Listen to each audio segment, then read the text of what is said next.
поживее.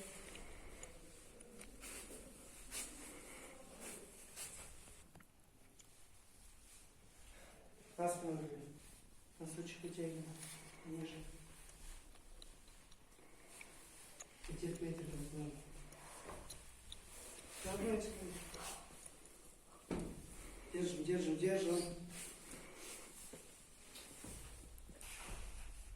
Сейчас в Ледовом у нас после ремонта очень хорошие условия.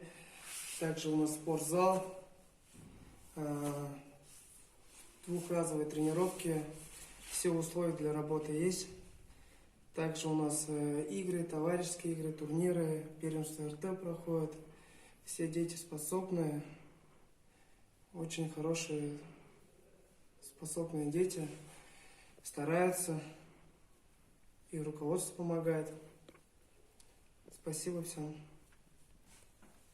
Сегодня вот у нас мероприятие, 2009 год, выступает турнир. Приезжают такие команды, как Тольятти, Салават город, Юго-Восток, сборная Татарстана, Челны. Очень хорошая команда, хороший турнир, приходите на игры.